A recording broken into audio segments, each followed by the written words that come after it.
দিক দিগন্ত কাঁপিয়ে উন্মত্ত সমীরণ তাণ্ডব করে চলেছে সমানে।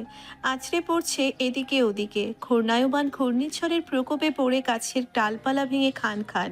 তার মাঝে উত্তপ্ত ধরিত্রীকে শীতল পরশ দিতে আগমন ঘটল বৃষ্টিকন্যার। ধোঁয়া উড়িয়ে শুরু হলো তার ঝরে পড়ার পালা। চারিদিক কুপোকাত হয়ে যাচ্ছে বৃষ্টির দাপটে। কয়েক হাত দূরে দাঁড়িয়ে থাকা ভবনটিও অস্পষ্ট দেখা যাচ্ছে। জানালার ফাঁক দিয়ে বৃষ্টির ছাট এসে ভিজিয়ে দিচ্ছে দুলতে থাকা পর্দা থেকে শুরু করে মেঝেয় পেতে রাখা হলুদ রঙের কার্পেটটিকে। সেই জানালার শিককে মুষ্টিবদ্ধ করে হাতে চেপে বর্ষার তাণ্ডবকে অনুভব করতে ব্যস্ত ক্লান্ত দুটি চোখ। অবিন্যস্ত তার কেশরাশি, অক্ষি কোটরের নিচে জমেছে কালো কালির পরত। ফ্লোরে বৃষ্টির জলে ভিজে গড়াগড়ি খাচ্ছে শুভ্র রঙা ওড়নার শেষ অংশটুকু। দমকা হাওয়ার দাপটে বৃষ্টির ছাট এসে ভিজিয়ে দিচ্ছে রমণীর মুখমণ্ডল থেকে শুরু করে গ্রীবাদেশের অংশটুকু। তবুও তার হুঁশ নেই। হুঁশ নেই বললে ভুল হবে। সে এই মুহূর্তে প্রকৃতির তাণ্ডব দেখে নিজের জীবনের হিসেব মেলাতে ব্যস্ত। ঠিক এমন সময় আকাশে প্রচণ্ড আলোর ঝলকানির সাথে গগন বিদারীর শব্দ হলো। ঠিক তখনই একটা শক্তপোক্ত হাত এসে টেনে সরিয়ে নিয়ে আসলো সেই রমণীকে জানালার ধার হতে। আপনি পাগল হয়েছেন নাকি? এভাবে কেউ ঝড় বৃষ্টির সময় জানালার ধারে থাকে? দেখলেন তো, দূরে কোথাও মনে হচ্ছে বাজ পড়েছে। নির্বিকার সেই রমণী যেন ইচ্ছে করেই ধরেছিল জানালার শিকটি। কি হলো, উত্তর দিচ্ছেন না যে? আবারও নিশ্চুপ রমণীটি। এবার বেশ বিরক্ত হলেন সেই যুবক। আর কত চুপ করে থাকবেন আপনি? আপনার নাম ঠিকানা যতবার জানতে চাইছি, কিছুই তো উত্তর দেননি, আর এখনো দিচ্ছেন না। এভাবে চুপ করে থাকলে আমি আপনাকে আপনার বাড়িতে পৌঁছে দেবো কিভাবে? বিগত 17টা দিন ধরে আপনি হসপিটালাইজড। Try to understand. 17টা দিন আপনার বাড়ির লোকেরা হয়তো এতদিনে আপনাকে খুঁজে না পেয়ে পাগল হয়ে গেছে। আপনি নিজের কথা না ভাবেন, অন্তত তাদের কথা তো একটু ভাবতে পারেন নাকি? আর তাছাড়া আমি আমার কাজকর্ম ছেড়ে এখানে এভাবে পড়ে আছি। প্লিজ কিছু তো বলুন।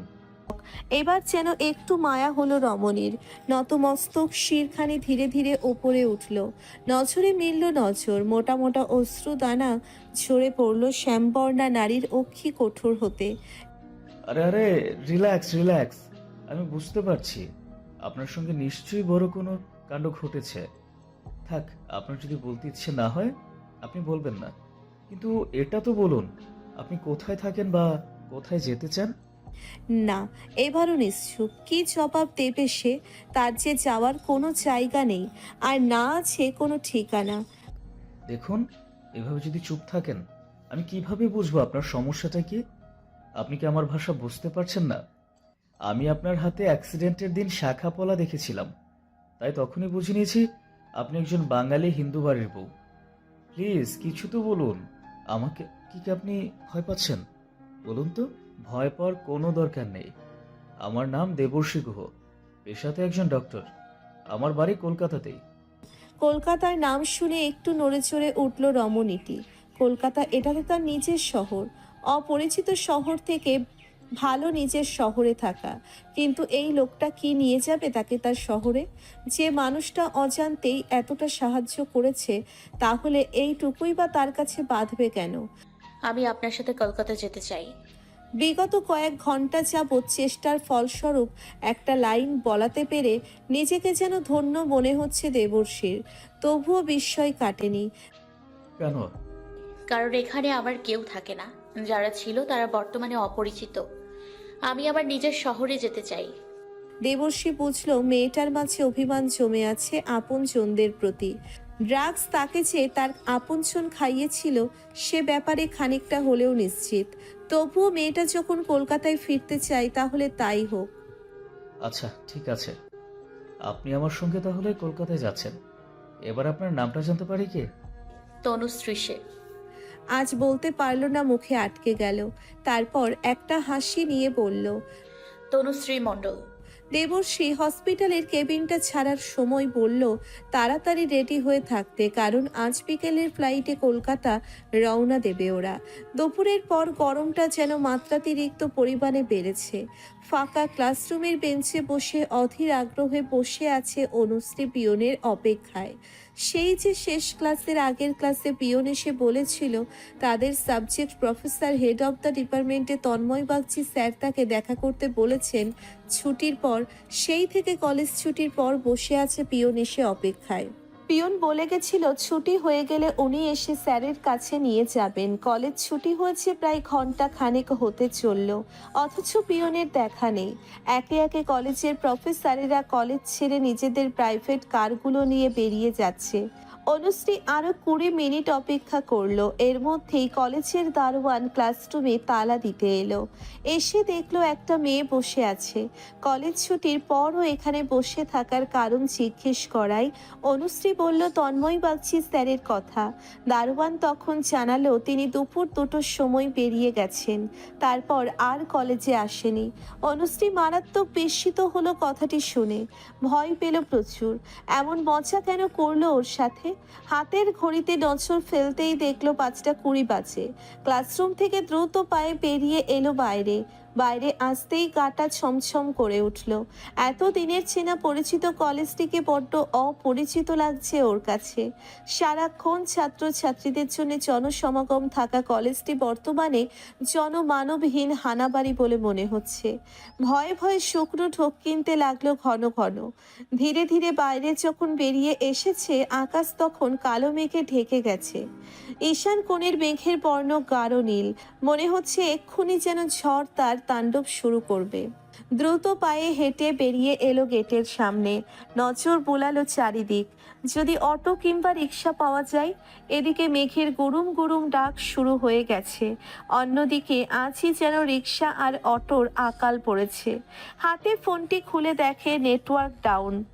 হয়তো ঝড়ের পূর্বাভাসের কারণেই আগে থেকেই নেটওয়ার্ক ডাউন করে রাখা। ভয়ে ভয়ে রাস্তা ধরে হেঁটে চলল সে। গালি দিতে লাগলো নিজেকেই নিজে মনে মনে। কেন যে পাকনামি করে রতনদাকে আসতে বারণ করে দিলাম। এখন তো নেটওয়ার্কও ডাউন, ফোন করে কিভাবে জানাবো? এদিকে পলিকে তিন্নিকে আজই কলেজ অফ করতে হলো। ধুর, ভালো লাগে না। অনু দ্রুত পায়ে হাঁটতে লাগলো সামনের দিকে। আচমকাই কেউ একজন অনুকে টেনে ধরে মুখটা চেপে ধরলো। কয়েক সেকেন্ডের মধ্যেই মস্তিষ্ক জানান দিল সে আস্তে আস্তে শাটডাউন হয়ে যাচ্ছে। চোখের সামনে আধার ঘনিয়ে এলো, ঢলে পড়ল ইট পাথরের তৈরি সড়কের ওপর। সেনগুপ্ত হাউসে সরোজিনী দেবীর সহ শুভ্র রোদ্দুর বাবু বসে ঘড়ির দিকে তাকিয়ে আছেন। প্রায় রাত 8টা বাজে, অথচ এখনো ফেরেনি অনুশ্রী। এদিকে কিছুক্ষণ আগে কালবৈশাখীর ঝড় তার নাচন কদন থামিয়েছে, বৃষ্টিও হয়েছে সেই। তবুও এখনো আকাশের মুখ ভার, টিপ টিপ করে বৃষ্টি পড়ছে। এরই মাঝে হন্তদন্ত হয়ে ছুটে এলো পীযূষ। আন্টি, অনু ফেরেনি এখনো? না, কখন থেকে ফোন করছি, কিছুতেই ওর ফোনে ফোন ঢুকছে না। এদিকে এত রাতও কোনোদিন করেনি, প্রতিদিনই 3:30-র মধ্যে বাড়িতে ঢোকে। প্রচণ্ড চিন্তা হচ্ছে, মেয়েটা ঠিক আছে তো? সত্যিই প্রচুর চিন্তা হলো পীযূষের। তাড়াতাড়ি পকেট থেকে ফোন বার করে কল লাগালো তিন্নির ফোনে। ওপাশ থেকে তিন্নি ফোন রিসিভ করতেই পীযূষ তাকে অনুর কথা জিজ্ঞেস করলো, কিন্তু তাতেও নিরাশ হলো, কারণ মেয়ে দুটি আজ কলেজেই যায়নি। এতে করে চিন্তার পাহাড় আরো উঁচু হলো। কলটা দ্রুত কেটে বলল, রতনদা কোথায়? ও যায়নি আনতে? আসলে রতনের ওয়াইফ প্রেগনেন্ট, তাই অনু মাঝে মাঝেই ওকে আসতে বারণ করে দেয়। ও নিজেই অটো ধরে বাড়ি চলে আসে। আর তাছাড়া আমরা তেমন কিছু বলি না, কারণ ওরও একটু রাস্তাঘাটে একা চলার অভিজ্ঞতা হওয়া দরকার। আজও রতনকে ফোন দিয়ে জানিয়ে দেয় আসার সময় নিতে আসার দরকার নেই, ও একাই চলে আসবে। দুশ্চিন্তার মেঘ আরো গাঢ় হলো পীযূষের। অচেনা আতঙ্কে বুকটা কেঁপে উঠল। সোফার এক পাশে বসে থাকা চন্দনা মেঘনা দুই বোন মিলে টিপ্পনি কাটা শুরু করলো। আপনাদের চিন্তারও বলিহারি। দেখুন, নিশ্চয়ই কোনো বয়ফ্রেন্ডের সাথে ডেটে গেছে। আপনারাই বোকা। ওমের যে পেটে পেটে শয়তানি আমার চোখে কয়েকবার ধরা পড়েছে। পরের মেয়েকে নিয়ে আপনাদের এত কেন আদিক্ষেতা বুঝি না বাবা। চন্দনার কথাগুলো শুনে রাগে ফেটে পড়ল শুভ্র। সোফা থেকে উঠে এসে আঙ্গুল উঁচিয়ে বলল, ব্যাস, আর একটা কথা বললে আমি যে কি করব তোমার সাথে আমি নিজেও জানি না। বাহ জিজু, বাহ। একটা বাইরের মেয়ের জন্য আপনি আপনার নিজের ওয়াইফকে যাতা বলবেন? একদমই আমরা তা সহ্য করব না। ওই মেয়ে আপনাদের ওপর সত্যিই কোনো জাদু টোনা করেছে, নয়তো এত এত কীর্তি ঘটে গেল তবুও আপনাদের ওকেই সাধু বলে মনে হয়। দেখুন গিয়ে কোথাও নিজের শখ পূরণ করছে। আমার কথা বিশ্বাস হচ্ছে না তো দেখে নেবেন পরে মিলিয়ে।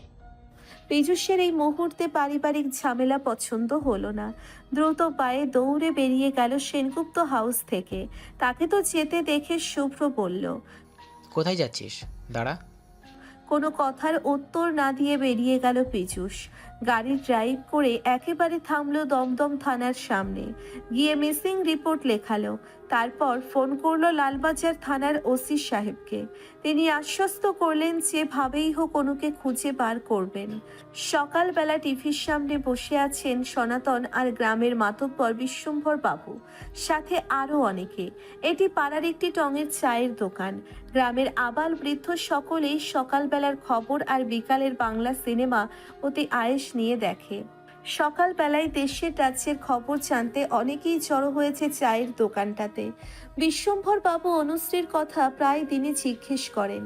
এমনকি কথায় কথায় এও জানিয়েছেন তিনি তার ছোট ছেলের পুত্রবধূ হিসেবে অনুশ্রীকে পছন্দ করেন। ওনার ছেলে এবছর পুলিশে চাকরি পেয়েছে, তাই ওনার ইচ্ছে কলেজ ছুটিতে অনু বাড়িতে এলে একবারে বিয়ে পাকা করে রাখবেন। দরকার হলে রেজিস্ট্রি ম্যারেজ করিয়ে রেখে দেবেন। সনাতন এই কথা তেমন কিছু জানাননি, কারণ তার একার মতামতে কিছুই যায় আসবে না। সবার আগে অনুশ্রীর মত জানতে হবে, কারণ জীবনটা সে কাটাবে। তারপরে বাড়ির বড় জামাই থেকে শুরু করে অনেকেরই মতামতের প্রয়োজন আছে। এরই মধ্যে নিউজ চ্যানেলে খবর শুরু হলো। তখন হেডলাইনগুলো দেখাচ্ছিল। তারপর বিস্তারিত যখন পড়তে শুরু করলো তখন সনাতনের পা থেকে মাথা পর্যন্ত কেঁপে উঠল। এমনকি গ্রামের যারা যারা টঙের দোকানে বসেছিল তারা প্রত্যেকেই এক ঝটকায় দাঁড়িয়ে পড়ল। টিভিতে দেখাচ্ছে কলকাতার বিলাসবহুল হোটেলে মধু চক্রের আসর। পুলিশি তদন্তে তার পর্দাফাঁস। ধরা পড়ল এক কলেজ পড়ুয়া ছাত্রী। বিশেষ তদন্তে জানা গেছে মেয়েটির নাম অনুশ্রী মণ্ডল। বাবা মা কষ্ট করে কলকাতায় পড়াতেন, কিন্তু মেয়ে এখানে এসে দেহ ব্যবসায় জড়িয়ে পড়ে। এখন পড়ার খরচ চালাতে নাকি কলকাতার মতো জায়গায় নিজের এক্সট্রা খরচ আর বিলাসিতা মেটাতে এই কাজকে বেছে নেওয়া, সেটা তদন্তের পরে উঠে আসবে। ক্যামেরায় সাত্তকী চক্রবর্তীর সাথে বরুণ বোসের রিপোর্ট, কলকাতা টিভি। লকআপের মধ্যে উল্টো করে ঝুলিয়ে বেধড়ক পেটানো হচ্ছে এক যুবককে। মুখ দিয়ে লালা জাতীয় পদার্থের সাথে রক্ত মিশে ঝরে পড়ছে। লকআপের বাইরে দাঁড়িয়ে আছে ইন্সপেক্টর খানের সাথে রুদ্র। মোটামুটি 30 মিনিট লাঠিচার্জ দেওয়ার পর ছেলেটি মুখ খুলতে শুরু করলো। স্যার প্লিজ মারবেন না স্যার, আমি সব বলছি, সব সব বলছি আপনাকে। যুবকটিকে ধরাধরি করে নিচে নামানো হলো। বলতে শুরু করলো যুবকটি। স্যার আমার নাম তমাল, আমি পশ্চিম বাংলার হাওড়া জেলা থেকে এসেছি। স্যারদের সোসাইটিতে প্রায় কয়েক বছর হলো গার্ডের চাকরি করি। ওই সোসাইটিতে অন্য আরেকটি ফ্ল্যাটে সুজাতা রান্নার কাজ করত। সেই সূত্রে ওর সাথে আমার পরিচয়। তারপর আমাদের প্রেমের সম্পর্ক হয়। স্যাররা যখন আসে তখন ওর ফ্ল্যাটের মালিকরা বিদেশ চলে যাওয়ায় কাজ পাচ্ছিল না। বেশ কিছুদিন বসেছিল ঘরে। তারপর ও যে সংস্থা থেকে কাজ পেয়েছিল সেখানে এই স্যার যোগাযোগ করলে ওকেই পাঠানো হয় রান্নার কাজ করার জন্য। সবকিছু বেশ ঠিকঠাকই চলতেছিল। হঠাৎ একদিন এক ম্যাডাম আসেন ওর সাথে দেখা করতে। ডেকে নিয়ে গেলে অনেকগুলো টাকা ধরিয়ে দেন হাতে। এর বদলে বেশ কিছু ছবি তুলে দিতে বলেন। স্যারের আর ম্যামের একসঙ্গে ঘনিষ্ঠ অবস্থায় ছবি। আমি ওরে মানা করছিলাম, কিন্তু আমার কথা ও শোনে নাই। টাকার লোভে ও ওই কাজটা করে। তার বেশ কিছুদিন পর ও আরো কিছু কাজ পায় ওই ম্যাডামের কাছ থেকে। সেইবার ওই ম্যাডাম সুজাতাকে প্রায় 50,000 টাকার মতো দিয়েছিল, পরে আরো দিয়েছিল। একদিন হঠাৎ আমার কাছে আসে সুজাতা, বলে একটা ছোট্ট কাজ করে দিতে, তার বদলে নাকি 30,000 টাকা দেবে। কাজটা তেমন কিছুই নয়, যেচে গিয়ে তনুশ্রী ম্যাডামের সঙ্গে ভাব পাতানো। আমি বেশ কিছুদিন তনুশ্রী ম্যাডামের সঙ্গে কথা বলতে চেষ্টা করেছিলাম, কিন্তু উনি কথা বলতে চাননি। তারপরে ম্যাডাম আর আমাকে টাকাও দেননি। আর কিছুদিন পর আমাকে আবার ডাকেন। তখন অবশ্যই ম্যাডাম ছিলেন না, ছিল তার মেয়ে। ওই ম্যাডাম আমাকে বলেছিলেন স্টার শপিং মলের সামনে গিয়ে তনুশ্রী ম্যাডামকে জড়িয়ে ধরতে।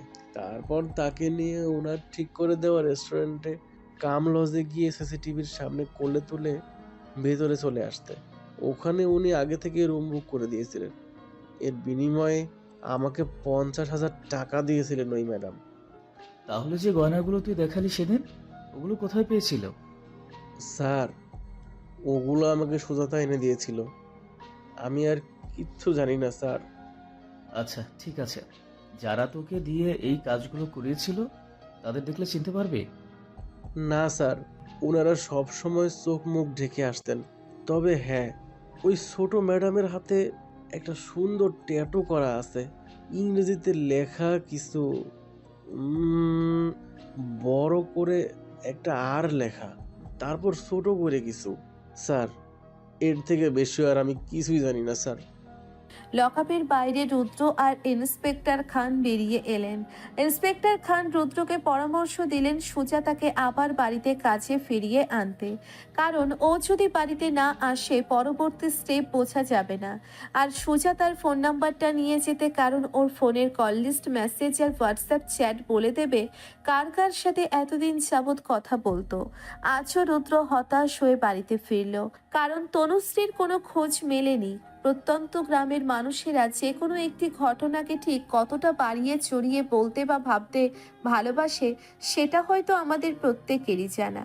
টিভির নিউজে অনুশ্রী মণ্ডলের নাম শুনে প্রত্যেকের চক্ষু চড়ক গাছ, কিন্তু টিভির স্ক্রিনে যে মেয়েটিকে দেখা যাচ্ছে তার মুখের অংশটুকু অস্পষ্ট করে রাখা, যার দরুন চেনা যাচ্ছে না। সনাতনবাবু খবরটি শোনার পর আর এক মুহূর্ত দেরি না করে ছুটে ফিরে এলেন বাড়িতে। ঘরে এসে নীলিমাকে ডেকে ফোন লাগালেন অনুর নম্বরে। বেশ কয়েকবার রিং হয়ে হয়ে কেটে গেল। ভয়ের দানা বাঁধতে লাগলো স্বামী স্ত্রী উভয়ের। নীলিমা স্বামীর কাছে কিছুটা আশ্চর্য হলেন, তবুও বুঝতে পারছিলেন না আসলে ঘটনাটি কি ঘটেছে। এরই মধ্যে পাশের বাড়ির দুজন মহিলা এলো বাড়িতে। উঠোনে দাঁড়িয়ে জোরে জোরে হাঁক দিয়ে বলল, কি গো নীলিমা, বাড়িতে আসোনি? নীলিমা তড়িঘড়ি ঘর থেকে বেরোলেন বাইরে। তাকে দেখে পান খাওয়া দাঁতে হেসে এক মহিলা বলল, খবর দেখছো নি তুমি? তোমার মাইয়ার নামে বলে যে খবরে। আমার অনুর নাম বলে খবরে মানে? তাহলে আর বলতেছি কি তোমারে? আরে মনির বাবা চা খাইতে গেছিল সকালে, হেরাই খবর পড়ছিল টিভিতে। কয় কলেজে পড়ে এক মাইয়া যার নাম অনুশ্রী মণ্ডল, হেতে নাকি অনেক বড় হোটেলে যায়, আকামুকাম করছে। তোমার মাইয়ার নামই তো অনুশ্রী মণ্ডল, তাই না? অনুশ্রী মণ্ডল নাম করে কি সারা বাংলায় আমার মেয়ে আছে নাকি? আর কেউ নেই? হ্যাঁ, খেয়ে দিয়ে কাজ নেই নাকি আপনাদের? সকাল সকাল চলে এসেছেন, যান বাড়ি যান। দৌড়ে চলে এলেন নীলিমা ঘরে। সনাতনের সামনে বসে মুখে আঁচল চাপা দিয়ে ডুকরে কেঁদে উঠলেন। দেখেছো দেখেছো তুমি, আমি ঠিকই বলেছিলাম। কদিন ধরে আমার মনে কু ডাকছে, স্বপ্নের মাঝে উল্টো পাল্টা দেখতে পাচ্ছি। বারংবার আমি বলেছি তোমাকে আমার মেয়েদের ভালো নেই, তাদের সামনে বিপদ, তুমি আমার একটা কথাও শোনোনি। দেখো, দেখেছো তো আমার কথা মিললো কিনা? আমি আর এক মুহূর্ত এখানে থাকবো না, এক্ষুনি এই মুহূর্তে আমি আমার মেয়ের কাছে যেতে চাই। যতক্ষণ পর্যন্ত নিজের চোখে তাদেরকে সুস্থ না দেখবো ততক্ষণ আমার এই মন শান্ত হবে না। সনাতনের মনও উতলা হয়ে উঠেছে মেয়েকে দেখার জন্য। এছাড়াও গুরুদেবের ভবিষ্যৎবাণী এবার কি সত্যি হতে চলেছে, এই ভেবেই হাত পা কাঁপতে শুরু করলো সনাতনের। তৎক্ষণাৎ উঠে নীলিমার হাত ধরে বললেন, চলো এক্ষুনি রওনা দিই, আর দেরি করা ঠিক হবে না। লালবাজার থানার ভেতরে পীযূষের বুকে মুখ লুকিয়ে কান্নায় ভেঙে পড়েছে অনুশ্রী। এদিকে পীযূষ থানার ওসিকে হুমকি ধামকি দিতে ব্যস্ত। How dare you! আপনার সাহস কি করে হয় প্রেস ডেকে এমন একটা ভুয়ো নিউজ প্রকাশ করার? থানার ওসি মুখ চুপসে দাঁড়িয়ে আছেন পাশে। তিনি বারংবার বোঝাতে ব্যস্ত পীযূষকে ওনারা প্রেমে ডাকেননি, শুধুমাত্র একটা কল এসেছিল, ঠিকানা দিয়ে বলেছিল এখানে নাকি এই ধরনের মধুচক্র চালানো হচ্ছে। তারা গিয়ে এই ম্যাডামকে উদ্ধার করে। যখন তারা পৌঁছয় তখন সে ঘুমন্ত অবস্থায় ছিলেন। আমি কোনো লেম এক্সকিউজ শুনতে চাই না। এই মুহূর্তে প্রত্যেকটা নিউজ চ্যানেলকে জানিয়ে দেওয়া হোক এই নিউজটা যেন টেলিকাস্ট বন্ধ করে দেওয়া হয়। আর যেভাবে এই নাম প্রকাশ করা হয়েছে সেটাকে কিভাবে ড্যামেজ কন্ট্রোল করবে ওনারা নিজেরাই জানেন। যদি ড্যামেজ কন্ট্রোল না হয় পীযূষ দাশগুপ্ত কি করতে পারে নিশ্চয়ই আপনাদের জানা আছে। মিথ্যে নিউজ প্রকাশ করার জন্য প্রত্যেকটা চ্যানেলের খেসারত দিতে হবে। ভয়ের সাথে সাথে মাথা নাড়ে লালবাজার থানার ওসি। সঙ্গে সঙ্গে ফোন চলে যায় প্রত্যেকটা নিউজ চ্যানেলের অফিসে। সঙ্গে সঙ্গে টেলিকাস্ট বন্ধ করে দেওয়া হয় নিউজটির এবং ড্যামেজ কন্ট্রোলে নামে প্রত্যেকটি নিউজ চ্যানেল। অনুশ্রীর নামে কালিমা মোছার জন্য একটা ফেক নিউজ প্রকাশ করা হয়। মধুচক্রের আসরে ধৃত মেয়েটি কোনো কলেজ পড়ুয়া নয়। অনুশ্রী মণ্ডল নামটিও ভুয়ো। তার আসল নাম জানা গেছে মিতালি সেন, বাড়ি উত্তরবঙ্গ, মূলত দেহ ব্যবসার কাজেই কলকাতায় আসা। তাকে আরও জিজ্ঞাসাবাদ করার জন্য রিমান্ডে রেখেছে পুলিশ। ক্যামেরায় ময়ূক সেনগুপ্তের সাথে কিংকর্ডায় এবিপি নিউজ। পীযূষার কোনো কথা না বলে এক প্রকার কোলে তুলে অনুশ্রীকে নিয়ে ফিরে আসে সেনগুপ্ত হাউসে। সময়টা প্রায় সন্ধ্যাবেলা। অনু তখনও মুখ খুলে কিছুই বলেনি। এত বড় একটা ঘটনা ওর সাথে ঘটে গেছে যার ধাক্কা ওর মনে প্রাণে এক বিরাট প্রভাব ফেলেছে। গতবারের ধাক্কাটা একটু হলেও সামলে নিয়েছিল সে, কিন্তু এবারেরটা একটুও মেনে নিতে পারেনি। আসার পর থেকে সরোজিনীর মুখে মুখ গুজে চুপচাপ শান্ত হয়ে আছে মেয়েটি, যেন কোনো জীবন্ত লাশ।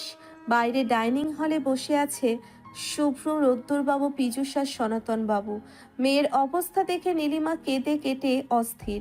আসার পর থেকে অনুর অবস্থা দেখে নীলিমা সনাতন দুজনেই কাঁদছেন। ছোট্ট বিপুল তার দিদিকে জড়িয়ে ধরে রেখেছে দুহাতে আঁকড়ে, মাঝে মাঝে মাথায় হাত বুলিয়ে দিচ্ছে। ডাইনিংয়ে মাথায় চুল খামছে ধরে এতক্ষণ বসেছিল পীযূষ। হঠাৎ উঠে পড়ল। আমি কাউকে ছাড়বো না। এক্ষুনি এই মুহূর্তে থানায় কেস করতে যাব। কে বা কারা এত বড় জঘন্যতম কাজ করার চিন্তা ভাবনা করেছে, তাদের প্রত্যেককে শাস্তি দিয়ে ছাড়বো। না বাবা, এমনটা আমি করতে চাই না। আমি চাই না আমার মেয়ে এই দুর্ঘটনাকে মনে রেখে থানায় কেস করুক। কেন আঙ্কেল, আপনি চান না আপনার মেয়ে ন্যায় বিচার পাক? কি হবে ন্যায় বিচার দিয়ে? শুধু শুধু আমার মেয়ের বদনাম হবে। এখন যেটুকু হয়েছে তাই বা কম কি? আর তাছাড়া মেয়ে মানুষ, ওকে তো আর ঘরে রেখে দিতে পারবো না। একদিন না একদিন বিয়ে তো দিতেই হবে। থানায় কেস করলে বদনাম হবে, যা একজন দুজন জানতো তারপর সারা এলাকার মানুষ জানবে, ধীরে ধীরে গোটা পশ্চিমবঙ্গ জেনে যাবে বাবা। তখন আমার মেয়ে কি আর বিয়ে হবে? তখন আমার মেয়েকে কে বিয়ে করবে বলো? একজন অসহায় বাবা মার কাছে তার মেয়ের জীবনটা সবচেয়ে বড় কোনো অন্যায়কারীর শাস্তি নয়। আপনার কি মনে হয় এখনো কি আপনি ভালো পাত্র পাবেন ওর জন্য? যার সঙ্গে বিয়ে দেওয়ার চেষ্টা করবেন সেই ওর এই ঘটনাগুলো শুনে ওকে অবিশ্বাস করবে। তখন এমনিতেই ওকে কেউ বিয়ে করতে চাইবে না।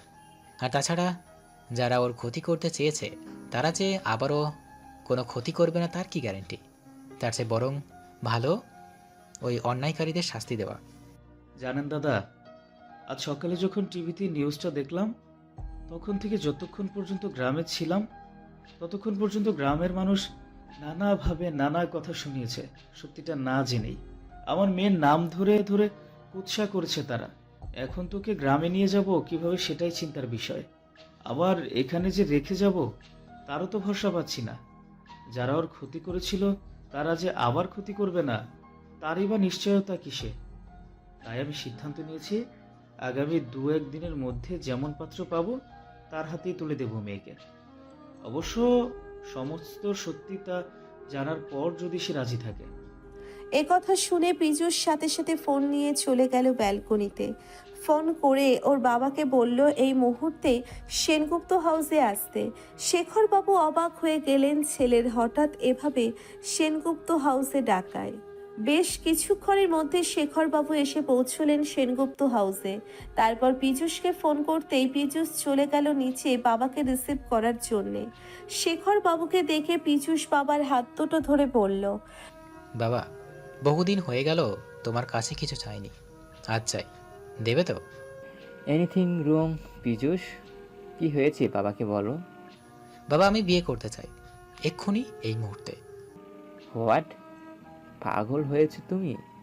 মানছি তোমার বিয়ের বয়স হয়েছে, আমরাও তোমাকে অনেকদিন ধরে প্রেশার দিয়েছিলাম বিয়ের জন্য, তাই বলে এভাবে? পাত্রী কোথায় পাবো এই মুহূর্তে? পাত্রী রেডি হয়ে বসে আছে, আর তোমার ছেলে তাকে জীবন প্রাণ দিয়ে ভালোবেসেছে।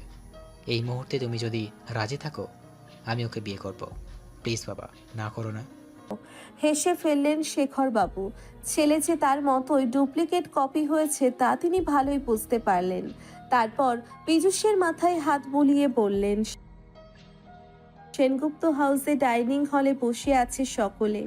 এরই মধ্যে শেখর বাবু সবটা শুনে গলা খাকারি দিয়ে বললেন, সনাতন বাবু, যদি আপনার আপত্তি না থাকে, আমি আমার পীযূষের জন্য আপনার মেয়ের অনুর হাত চাইছি।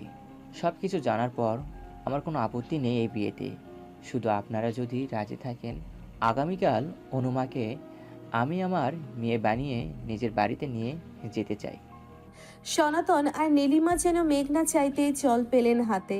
ওনারা এ বাড়িতে এসে পীযূষের অনুশ্রীর প্রতি কেয়ার দেখে অবাক হয়েছিলেন। তার ওপরে অনুর চোখের জল দেখে পীযূষ বাহিরে যেভাবে পাগলামি করছিল তার সবটাই সনাতনের নিজের চোখে দেখা। তবুও জানতে চাইলেন, আমি একজন ছাপোষা চাষা মানুষ।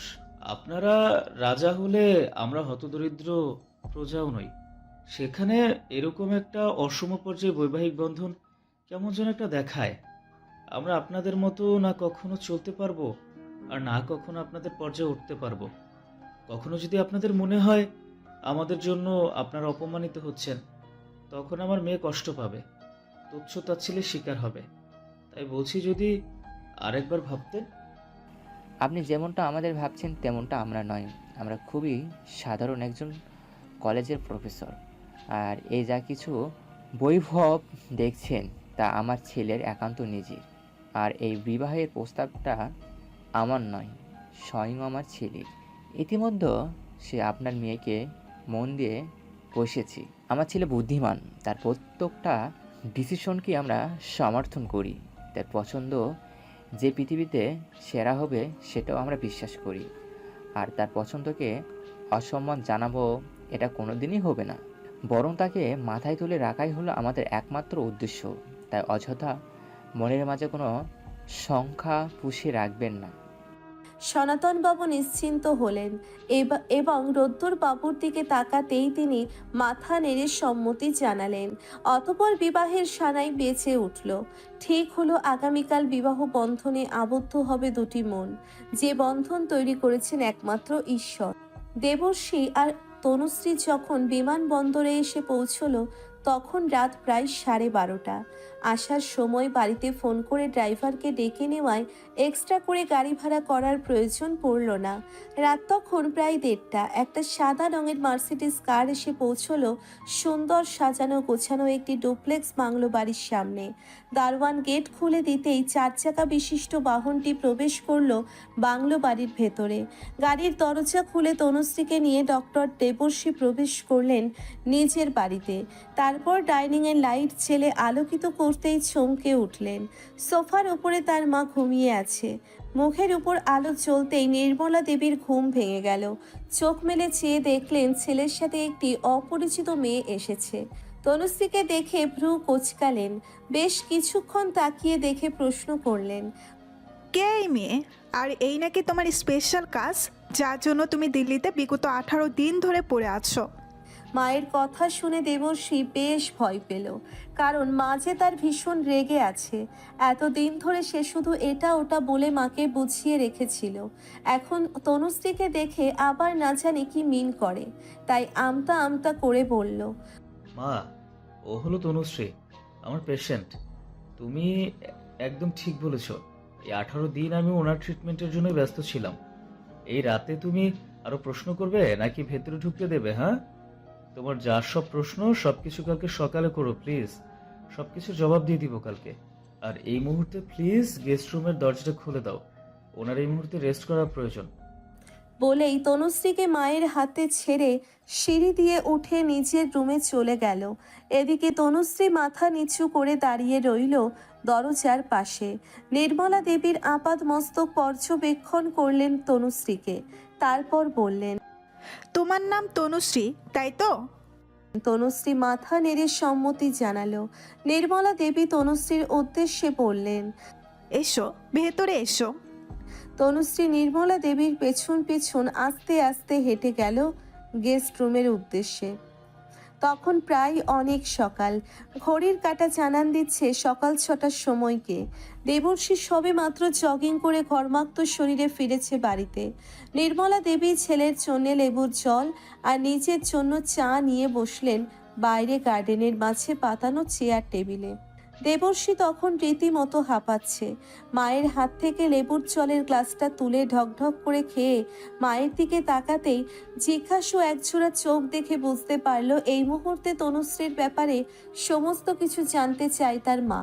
দেবর্ষীও মাকে আস্তে ধীরে তনুশ্রীর সমস্ত ঘটনা জানালো, সঙ্গে এও জানালো তনুশ্রীর জীবনের ইতিহাস এখনো পর্যন্ত তার জানা হয়নি। শুধুমাত্র মানবিকতার খাতিরে সেই দিল্লি থেকে কলকাতা নিয়ে এসেছে সে। এই মুহূর্তে সে কোথায় যাবে, কিভাবে থাকবে, এসব তার জানার বিষয় না। দেবীর ছেলের কথা সবটুকু বুঝতে পেরে বললেন, ঠিক আছে, তাহলে আমি কথা বলে দেখি মেয়েটি কোথায় যেতে চায়। বাড়িতে তখন সকাল 8টা বাজে। তনুশ্রীর ঘুম ভেঙেছে সেই ভোরবেলা। ভাঙবে নাইবা কেন, যার জীবনের সবকিছু ভেঙে চুরমার হয়ে গেছে, সামান্য ঘুম তার কাছে কি? মনে মনে চিন্তা ভাবনায় সে ব্যস্ত। কোথায় যাবে এই মুহূর্তে? শ্বশুর বাড়ি। কিন্তু সেখানে গিয়ে কি জবাব দেবে? কেন রুদ্র তাকে ঘর থেকে বের করে দিয়েছে, তার জীবন থেকে বের করে দিয়েছে? সে কিভাবে জানাবে রুদ্র তাকে ব্যভিচারিণী ভাবে? আত্মসম্মান বিসর্জন দিয়ে বাঁচা থেকে গরল পান অতি সহজ। আর রুদ্র যেখানে ওকে বিশ্বাস করেনি, বাড়ি থেকে বের করে দিয়েছে, সেখানে তার পরিবার কেনই বা তনুশ্রীকে বিশ্বাস করবে আর আশ্রয় দেবে? অতএব শ্বশুরবাড়ি যাওয়ার রাস্তা বন্ধ রইল বাপের বাড়ি। বাপের বাড়ির নাম স্মরণে আসতেই গতবার যে পরিস্থিতি তৈরি হয়েছিল বাবা মায়ের, তার কারণে সেই পরিস্থিতি যাতে দ্বিতীয়বার তৈরি না হয়, সেই কারণে সেখানেও যেতে পারবে না সে। একবার সনাতন তার মেয়েকে রক্ষা করার জন্যে, সমস্ত কুনজর থেকে বাঁচানোর জন্যে যেভাবে নিজের সহায় সম্পদ সবকিছু ছেড়ে দিয়ে দেশান্তরী হওয়ার সিদ্ধান্ত নিয়েছিল, আর তার ফলে তার বোনের জীবনে যে বিপদ নেমে এসেছিল, সেই বিপদ যাতে আবার নতুন করে না আসে, মেয়ে হিসেবে তার দায়িত্বের মধ্যে পড়ে এই বিষয়ে খেয়াল রাখা। তাই এদিকে বাপের বাড়ি যাওয়ার রাস্তাও বন্ধ। তাহলে এই মুহূর্তে সে যাবে কোথায়? অক্ষি কোটর হতে অশ্রুধারাগুলো গড়িয়ে গড়িয়ে পড়তে লাগলো চিবুক বেয়ে। নির্মলা দেবী ব্রেকফাস্ট করার উদ্দেশ্যে তনুশ্রীকে ডাকতে এসেছিলেন। দরজাটা ভেজানো ছিল। কয়েকবার নক করলেন, কিন্তু ওপাশ থেকে কোনো সাড়া শব্দ পেলেন না। তাই আলতো হাতে ঠেলে প্রবেশ করলেন রুমে। রুমের মধ্যে জানালার ধারে দাঁড়ানো তনুশ্রীকে দেখতে পেয়ে এগিয়ে গেলেন তার দিকে। তারপর পেছন দিক থেকে কাঁধের উপর হাত দিলেন। সম্বিত ফেরত পেয়ে তনুশ্রী চমকে তাকালো পেছন দিকে। নীলিমা দেবী অপলক চেয়ে রইলেন তনুশ্রীর অশ্রু সজল স্নিগ্ধ ভেজা দুটি নয়নের পানে। কি হয়েছে মেয়ে, তুমি কাঁদছো কেন? বাড়ির কথা মনে পড়ছে বুঝি? বাবা মায়ের কথা মনে পড়ছে? কেঁদো না, তুমি তোমার বাড়ির ঠিকানা বলো আমার কাছে। আমার ছেলে তোমাকে ঠিক পৌঁছে দিয়ে আসবে সেখানে। ম্যাডাম, স্যারকে আর আপনাকে অনেক ধন্যবাদ। স্যার আমার জন্য যা করলেন সে ঋণ আমি এ জীবনে শোধ করতে পারবো না। আপনিও খুব ভালো, নয়তো একটা অপরিচিত মেয়েকে এভাবে আপনার বাড়িতে থাকতে দিতেন না। আমার এই মুহূর্তে কোনো যাওয়ার জায়গা নেই। আমাকে যদি কোনো নারী সংস্থা দিয়ে আসতেন বড় উপকার হতো, মাথা গোজার ঠাঁই হতো অন্তত একটা। নির্মলা দেবী তনুশ্রীকে ব্রেকফাস্টের প্লেটটা হাতে ধরিয়ে দিয়ে মাথায় হাত বুলিয়ে রেখে বেরিয়ে গেলেন ছাদের কাছে, বেরিয়ে গেলেন ছেলের কাছে। দেবর্ষী তখন সবে মাত্র রেডি হয়েছে হসপিটালে যাওয়ার উদ্দেশ্যে। নির্মলা দেবী তখনই প্রবেশ করলেন ছেলের রুমে। জানিস দীপু, এইমাত্র মেয়েটার সাথে কথা বলে আসলাম। প্রচুর কষ্টে আছে মনে হচ্ছে মেয়েটার সঙ্গে অনেক খারাপ কিছু হয়েছে। আমাকে বলল কোনো নারী সংস্থায় দিয়ে আসতে, কারণ ওর নাকি কোনো যাওয়ার জায়গা নেই, মাথা গোছার ঠাঁই নেই। বলছিলাম কি, মেয়েটাকে আমাদের বাড়িতে রেখে দিলে হয় না? মা, এতদিন যা করছি সব মানবিকতার খাতিরে অনেক বেশি করে ফেলেছি। এখন তুমি বলছো মেয়েটিকে বাড়িতে রেখে দিতে। মেয়েটি সম্পর্কে আমরা সত্যিই কিছু জানি না। ভবিষ্যতে যদি আমাদের কোনো ক্ষতি করে? ঠিক আছে, তাহলে ভালো কোনো নারী সংস্থার খোঁজ নে আর মেয়েটিকে রেখে আয় সেখানে। ম্যারেজ রেজিস্টারের সামনে রেজিস্ট্রি পেপারে পিছু সাইন করে বসে আছে। রেজিস্ট্রি পেপারটিতে সাইন করার জন্য সরোজিনী, নীলিমা, সনাতন, শুভ্র সকলেই অনুকে বোঝাতে ব্যস্ত, কিন্তু অনু অনড় হয়ে বসে আছে। পীযূষ কিছুক্ষণ অনুকে লক্ষ্য করে অধৈর্য হয়ে উঠল। তারপর ডান হাতে অনুর ডান হাতটা শক্ত করে চেপে ধরল। তারপর সবার কাছে 2 মিনিট চেয়ে নিয়ে অনুর রুমে প্রবেশ করে দরজার ছিটকেনিটা আটকে দিল। তারপর অনুকে ধরে নিয়ে বসালো বেডে। অনুর সামনে হাঁটু ভাঁজ করে অনুর হাত দুটি নিজের হাতে নিয়ে পীযূষ প্রশ্ন করলো। অনু, লুক অ্যাট মি। আমাকে কি তোমার পছন্দ নয়? আমি কি তোমার স্বামী হওয়ার যোগ্য নয়? যদি তোমার এই বিয়েতে অমত থাকে তাহলে এই বিয়ে হবে না। আমি কথা দিচ্ছি, কেউ কিচ্ছু বলবে না তোমাকে। আমি আমার বাবাকে নিয়ে এক্ষুনি এইখান থেকে চলে যাব। পীযূষের কথাগুলো শুনে অনু কেঁপে উঠল। তারপর অশ্রু ভেজা চোখ দুটি মেলে তাকালো পীযূষের দিকে। তারপর পীযূষের ধরে থাকা হাত দুটির দিকে চেয়ে রইল কিছুক্ষণ। কেঁপে উঠল থরথর করে ঠোঁট জোড়া, রক্তাভ হয়ে উঠল কপাল দুটি, হরিণী চোখ দুটি দিয়ে গড়িয়ে পড়ল মুক্ত দানার মতো চকচকে বাড়ি বিন্দু। ফুপিয়ে ওঠা কণ্ঠে বলল, আপনি আমায় বিশ্বাস করেন? আমার সাথে যে কাল সারা রাত কিছু হয়নি সেই ব্যাপারে তো আমি নিজেও অনিশ্চিত। সেখানে আমি আপনাকে ধোঁকা দিই কিভাবে? আমি আপনার যোগ্য নই। এইভাবে আমায় বিয়ে করলে আপনি ঠকে যাবেন তো। আর আমি সব জেনে আপনাকে ঠকাতে চাই না। মাফ করবেন আমায়, আমি এই বিয়ে করতে পারবো না। অনুর কথাগুলো পীযূষ বুঝতে পারল। তারপর মেঝে থেকে উঠে অনুর পাশে গিয়ে বসলো, এক হাতে রানিংগনে অনুকে আবদ্ধ করলো বক্ষ মাঝারে। তারপর মাথায় হাত বোলাতে বোলাতে বলল, তোমার মনে আছে অনু, আমাদের সেই ফ্রেন্ডশিপের শর্তগুলো? অনেকগুলো শর্তর মাঝে এই শর্তটাও কিন্তু ছিল যে আমরা একে অপরকে যে কোনো অবস্থায় যে কোনো পরিস্থিতিতে বিশ্বাস করব। কখনো পরস্পরের প্রতি বিশ্বাস হারাবো না। আমি তোমায় বিশ্বাস করি অনু। আমি জানি তোমার শরীরে কোনো কলঙ্ক স্পর্শ করেনি, আর যদি করেও থাকে সেটা আমার কাছে কোনো ম্যাটার করে না। তুমি আগেও আমার কাছে পবিত্র ফুল ছিলে, আজও তেমনই পৃথিবীর সর্বশ্রেষ্ঠ পবিত্র ফুল আছো। সে ফুলকে কেউ অতি সহজে অপবিত্র করে ফেলতে পারবে না। মুগ্ধ নয়নে অনর দৃষ্টিতে চেয়ে রইল পীযূষের মুখপানে। হৃদয়ে লাগলো মাতাল করা ভালো লাগার ছোঁয়া। সমগ্র মস্তিষ্কে ছেয়ে গেল এক তৃপ্তিময় অনুভূতি। হঠাৎ সেই রাতের কথা মনে পড়ল যখন পীযূষ চিত্রাকে রিফিউজ করেছিল তার ভার্জিনিটি নষ্ট হয়েছে বলে। মুহূর্তেই মনের ভিতরটা বিষাক্ত তিক্ততায় ছেয়ে গেল। আবারও ফুপিয়ে কেঁদে উঠল অনু। পীযূষ অনুর কান্না দেখে আবার ব্যতিব্যস্ত হয়ে পড়ল। চোখের জল মুছে দিয়ে জানতে চাইলো কি হয়েছে। অনু ফোপাতে ফোপাতে বলল, আমি তো মনে হয় আর ভার্জিন নই। আমার ভার্জিনিটি নষ্ট হয়ে গেছে। আপনি কিভাবে একটা নন ভার্জিন মেয়েকে বিয়ে করতে চাইছেন? পীযূষ হাসলো অনুর কথা শুনে। সেদিন চিত্রাকে বলা কথাগুলো সে অনুকেও বলেছিল, তাই পীযূষের জানা। পীযূষকে কথাগুলো এই অর্থে ব্যবহার করেনি, যেটা অনু বুঝেছে সেটা বোঝাতে বলল। আমি চিত্রাকে হার্ট করার জন্য কথাগুলো বলেছিলাম। আমার কাছেও কোনো মেয়ে ভার্জিন আর নন ভার্জিনের ব্যাপারটা ম্যাটার করে না, কারণ এই বিষয়টা চর্চা করা ভীষণই হলো মেন্টালিটির কাজ। চিত্রা একটা দুশ্চরিত্রা মেয়ে। ও আমাকে রিলেশনে রেখে আবির চক্রবর্তী নামে এই বিজনেসম্যানের সাথে রুম শেয়ার করত। ইনফ্যাক্ট বিগত 4 বছর শতবার নিজের ইচ্ছায় সেই লোকের বেড পার্টনার হয়েছে। তাই আমি ওকে এই সব বলেছিলাম। আর কোনো মেয়ে যদি তার অনিচ্ছায় চক্রান্তের শিকার হয় ভার্জিনিটি খোয়াতে, সেক্ষেত্রে তার কোনো দোষ নেই। সেক্ষেত্রে সে সম্পূর্ণরূপে ভার্জিন আমার কাছে। এই সমস্ত ভার্জিন আর নন ভার্চুয়াল এটির চিন্তাভাবনা মাথা থেকে একদম ছেড়ে ফেলো। এবার বলো আমার মিসেস হওয়ার জন্য রাজি কিনা। অনুর ঠোঁটে খুশির হাসি মেঘলা আকাশে এক ফালি রোদের মতো ঝিকিমিকি করে উঠল। তা দেখে পীযূষের অন্তঃস্থল শীতল হলো। 2 হাত দিয়ে অনুকে আলিঙ্গন করে নিজের বুকের মাঝে চেপে ধরে কানে ফিসফিসিয়ে বলল, welcome to my want my love. অতপর ঘরের ছিটকানি খুলে অনুকে নিয়ে বেরিয়ে এলো পীযূষ। তারপর হাসি খুশি রেজিস্ট্রি পেপারে সাইন করে দিল অনু। তারপর সেখান থেকে সকলে মিলে বর আর কনেকে একবারে সাজিয়ে গুছিয়ে 3 গাড়ি ভর্তি করে চলে এলো দক্ষিণেশ্বর মায়ের মন্দিরে। সেখানে আগে থেকেই ঠাকুরমশাইকে সবকিছু রেডি করে রাখতে বলা হয়েছিল।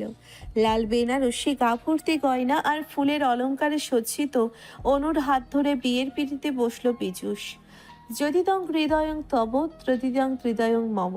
সংস্কৃত শব্দগুলির উচ্চারণ কঠিন হলেও তার মর্মার্থ ব্যাপক এবং সুবিশাল। ব্রহ্মদেবকে সাক্ষী রেখে প্রজাপতি ব্রহ্মার আশীর্বাদে 2টি হৃদয়, 2টি মন, 2টি দেহ এক আত্মায় পরিণত হয়। 7 পাকের মাধ্যমে 7টি বচনে স্বামী স্ত্রী নামক সম্পর্কটিতে দুজন যুবক যুবতী একে অন্যের প্রতি কমিটেড হয়, সারা জীবন পরস্পরের প্রতি সুখে দুঃখে একসাথে থাকার, একসাথে পথ চলার দৃঢ় প্রতিজ্ঞায় আবদ্ধ হয়। দুজন দুজনের শুভ দৃষ্টিতে সকল সিঁথিতে রক্ত লাল সিঁদুরের ছোঁয়া দিয়ে স্বামী তার চিহ্ন এঁকে দেয় স্ত্রীর অঙ্গে। পীযূষের হাতে সিঁদুরের ছোঁয়ায় অলঙ্কৃত হলো অনুর সিঁথি।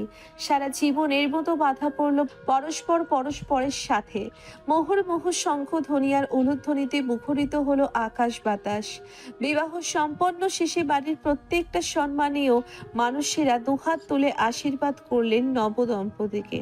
রুদ্রের সোসাইটির 4 জন গার্ডকে আজ তুলে আনা হয়েছে সোসাইটি থেকে। তারপর বেধড়ক ধোলাই চলছে তাদের। সোসাইটির এক যুবতী বেশ রাত করে অ্যাপার্টমেন্টে আসতো। বেশ কিছুদিন ধরে সেই গার্ড দুজন যুবতীটির শ্লীলতাহানি করার চেষ্টা করে। ফলে একদিন মেয়েটি থানায় গিয়ে কেস রেজিস্টার করে। সেই কেসের ভিত্তিতেই গার্ড দুটিকে ধরে নিয়ে এসে উত্তম মধ্যম দিচ্ছে পুলিশ। মেয়েটির দেখা দেখি অ্যাপার্টমেন্টের আরও কয়েকজন মহিলা এসে রিপোর্ট করেছে পুলিশে। পুলিশ বাধ্য হয়ে সেখানকার বিগত 1 মাসের সিসিটিভি ফুটেজ তুলে এনে চেক করেছিল। সেখানে 18 দিন আগের একটা ফুটেজ দেখে থমকে যান ইন্সপেক্টর খান। সেখানে স্পষ্ট দেখা যাচ্ছে তনুশ্রীকেই গার্ড দুজন মিলে হ্যারাসমেন্টের চেষ্টা চালাচ্ছে। তারপর তনুশ্রী ভয়ে সেখান থেকে দৌড়ে চলে যায়। ইন্সপেক্টর খান সেটা দেখে লকআপের মধ্যে সেই গার্ড দুজনের কাছে গিয়ে একটা মোটা লাঠি নিয়ে অমানুষের মতো পেটাতে থাকে। গার্ড দুটোকে আগে শুধুমাত্র চড়থাপ্পড় এগুলোই দেওয়া হচ্ছিল। ইন্সপেক্টর খানকে রেগে ওভাবে মারতে দেখে থানার অন্যান্য পুলিশ সহ সকলেই ভয় পেয়ে যায়। গার্ড দুটোকে মোটামুটি 10 মিনিট গণধোলাই দেওয়ার পর চেয়ার টেনে বসে তাদের সামনে। তারপর সেদিনের কথা জিজ্ঞেস করলে সকল ঘটনা একটু একটু করে উগরাতে থাকে সেই 2 জন। তারপর এও জানাই যে তনুশ্রী একটা ওলার সাথে অ্যাক্সিডেন্ট করার পর সেখান থেকে 3 জন লোক বেরিয়ে আসে। তারপর তাকে কোলে তুলে নিয়ে আবার সেখান থেকে চলে যায়। একথা শোনার পর ইন্সপেক্টর খান কন্ট্রোল রুমে ফোন করে জানায়, সাথে রুদ্রকেও ফোন করে জানায়। শুরু হয়ে যায় তনুশ্রীর ছবি নিয়ে গোটা দিল্লির সমস্ত ছোট বড় হাসপাতাল নার্সিংহোমে খোঁজাখুঁজির কাজ।